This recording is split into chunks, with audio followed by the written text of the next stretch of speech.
নবী করিম সাল্লাল্লাহু আলাইহি সাল্লামের প্রতিদিনের রুটিনে কোরআনে কারীমের কতটুকু তেলাওয়াত থাকতো, কোন কোন সূরাগুলো, কোন কোন আয়াতগুলো তিনি প্রাত্যহিকভাবে প্রতিদিন নিয়মিত তেলাওয়াত করতেন এবং এটি তার নিয়মিত অভ্যাসে পরিণত হয়েছিল।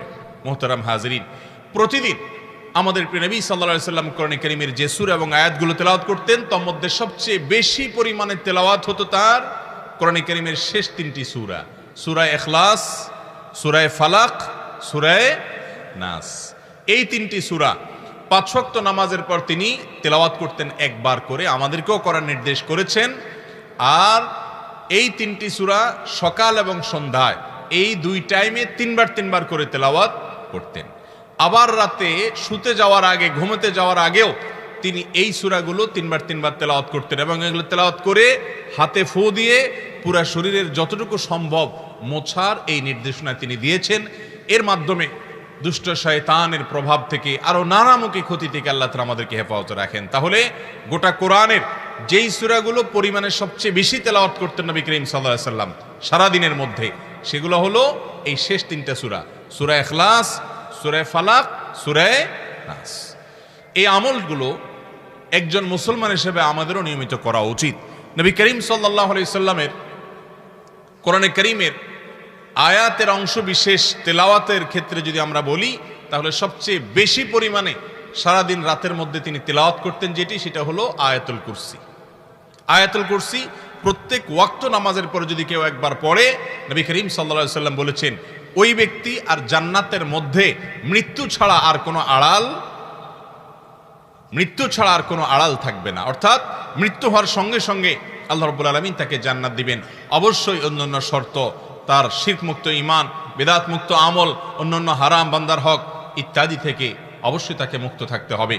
তাহলে সূরার মধ্যে তিনটি সূরা সবচেয়ে বেশি, আর আয়াতের মধ্যে আয়াতুল কুরসিটা সবচেয়ে বেশি।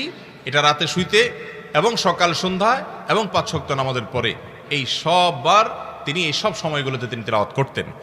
এর বাইরে তার দিন এবং রাতে যে সমস্ত সূরাগুলো বেশি তেলাওয়াত হতো সেগুলো হলো রাতে ঘুমোতে যাওয়ার সময় আয়াতুল কুরসি এবং ইখলাস, ফালাক, নাস তো আছেই, এগুলো ছাড়াও তিরমিজির হাদিস থেকে জানা যায় তিনি নিয়মিত সূরা মুলক, সূরা সিজদা, এই দুইটা সূরা রাতে ঘুমোতে যাওয়ার আগে তেলাওয়াত করতেন, শোয়ার আগে তেলাওয়াত করতেন।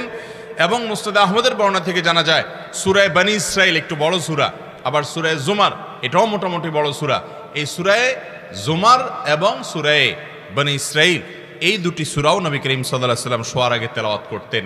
আর বিচ্ছিন্ন আয়াতের মধ্যে প্রত্যেক সারাদিনের তার তেলাওয়াতের তালিকা ছিল কোরআনে কারীমের সূরা বাকারার শেষ দুটি আয়াত, এটাও তিনি ঘুমানোর আগে তেলাওয়াত করতেন।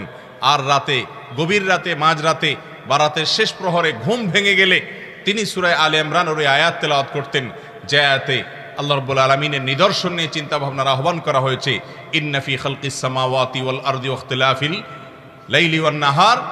এই পুরাটা পর্যন্ত তিনি শেষ পর্যন্ত তেলাওয়াত করতেন। এর পাশাপাশি নবী করিম সাল্লাল্লাহু আলাইহি সাল্লাম গভীর রাতে ঘুম ভেঙে গেলে বা রাতের শেষ প্রহরে ঘুম ভেঙে গেলে সূরা আলে ইমরানের শেষ 10টি আয়াত তেলাওয়াত করতেন। এই হলো রাসূল আকরাম সাল্লাল্লাহু আলাইহি সাল্লামের সারা দিনের কোরআনে কারীমের তেলাওয়াতের নিয়মিত রুটিন। কোন মুসলমান নারী পুরুষ যদি চান যে আমি সারা দিনে কোরআনে কারীমে অন্তত নবী করিম সাল্লাল্লাহু আলাইহি সাল্লাম যে সূরা আয়াতগুলো নিয়মিত পড়তেন সেগুলো আমি নিয়মিত পড়ব, তাহলে তিনি এটাকে অনুসরণ করতে পারেন। আবার আমরা বলে দিচ্ছি, সকাল সন্ধ্যায় তিনবার করে সূরা ইখলাস, সূরা ফালাক, সূরা নাস এটা যদি কেউ পাঠ করে ওই দিনের জন্য, সকালে পড়লে সারা দিনের জন্য, সন্ধ্যায় পড়লে সারা রাতের জন্য স্বয়ং আল্লাহ রাব্বুল আলামিন যথেষ্ট হয়ে যাবেন। সবকিছুর ক্ষতি থেকে, অনিষ্ট থেকে আল্লাহ রাব্বুল আলামিন তাকে হেফাজতে রাখবেন। সূরা ইখলাস, সূরা ফালাক, সূরা নাস তিনবার এবং পাঁচ ওয়াক্ত নামাজের পরে একবার, রাতে শোয়ার সময় তিনবার পড়ে হাতকে মুষ্টিবদ্ধ করে ফু দিয়ে যতটুকু সম্ভব শরীরে ফু দিয়ে মোছা। এর বাইরে যেই আয়াত তিনি তেলাওয়াত করতেন সবচেয়ে বেশি সেটা হলো আয়াতুল কুরসি। পাঁচ ওয়াক্ত নামাজের পরে এটাও সকাল সন্ধ্যায় এবং শোয়ার আগে। আর রাতে ঘুমানোর আগে সবচেয়ে বেশি কোরআনকে তিনি সময় দিতেন, সেটা ছিল এই সূরা ইখলাস, ফালাক, নাস তিনবার তো বটেই, আয়াতুল কুরসি তো বটেই, এর পাশাপাশি সূরা সিজদা, সূরা মুলক। সূরা মুলক সম্পর্কে তিনি বলেছেন, সূরা মুলক যদি কেউ তেলাওয়াত করে নিয়মিত প্রতিদিন শোয়ার আগে, কবরের যে আযাব, কবরের যে ভয়াবহ ফিতনা, এই ফিতনা থেকে আল্লাহ রাব্বুল আলামিন রাতে ঘুমোতে যাওয়ার আগে সূরা মুলক তেলাওয়াত করে আল্লাহ তাআলা হেফাজত রাখবেন। এর পাশাপাশি সূরা বনী ইসরাইল, সূরা জুমারও তিনি রাতে ঘুমানোর আগে তেলাওয়াত করতেন। সূরা কাফিরুনও তিনি রাতে ঘুমানোর আগে তেলাওয়াত করতেন, বিশেষভাবে সূরা কুলিয়াল কাফিরুন। আর এছাড়া সূরা বাকারার শেষ 2 আয়াত এটাও রাতে ঘুমানোর আগে তেলাওয়াত করতেন। গভীর রাতে ঘুম ভেঙে গেলে আলে ইমরানের শেষ 10 আয়াত তেলাওয়াত করতেন।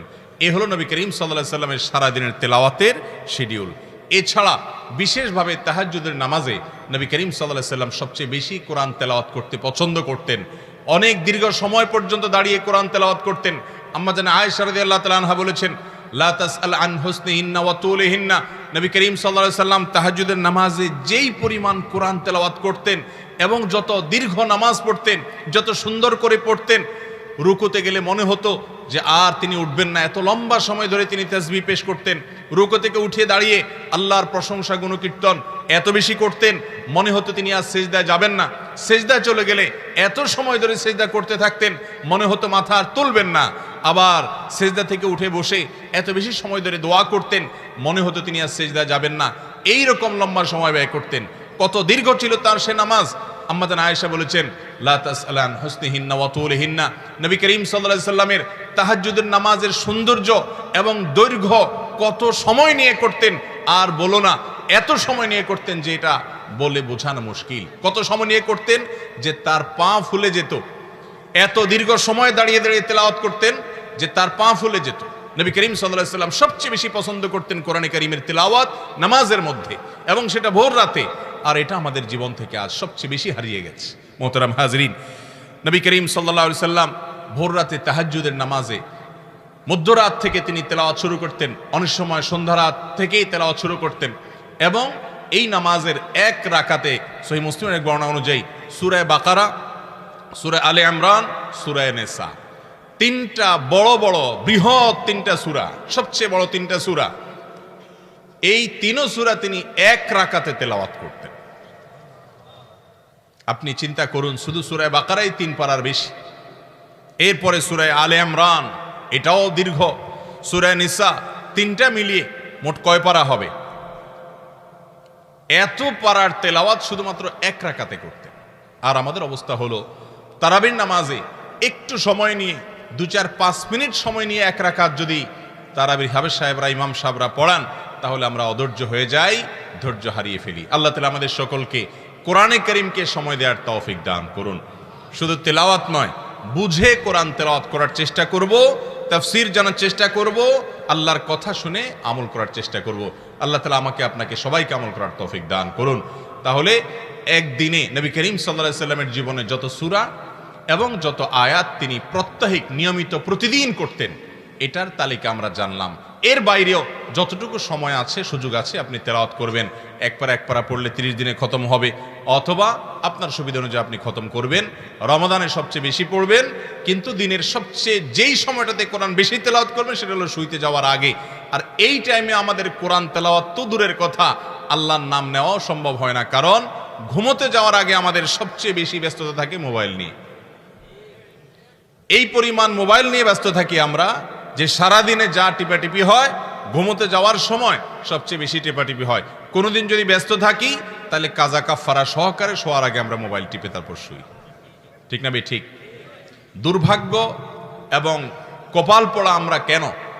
এই হতভাগা এবং কপাল পড়া হওয়ার অন্যতম প্রধান কারণ হলো, ভাইরা আমার, কোরআন থেকে দূরে সরে যাওয়া। অতএব এই কোরআনকে সঙ্গ দেব তো ইনশাআল্লাহ, কোরআনের সান্নিধ্যে থাকবো তো ইনশাআল্লাহ। একটা কোরআনের অনুবাদ, সংক্ষিপ্ত তাফসীর আপনার আশেপাশে রাখবেন। প্রতিদিন আপনি অন্তত 5 মিনিট হলেও কোরআনকে সময় দিবেন। আর বিশেষভাবে নবী করিম সাল্লাল্লাহু আলাইহি সাল্লাম প্রাত্যহিকভাবে প্রতিদিন দৈনন্দিন কোরআনের যে অংশগুলো তেলাওয়াত করতেন, এটার তালিকা আপনি লিখে নিয়ে অন্তত এটাকে নিয়মিত আমল করবেন। আল্লাহ আমাকে আপনাকে আমাদের সবাইকে আমল করার তৌফিক দান করুন। জাযাকুমুল্লাহু খায়রা ওয়া আখিরু দাওয়ানা আলহামদুলিল্লাহি রাব্বিল আলামিন।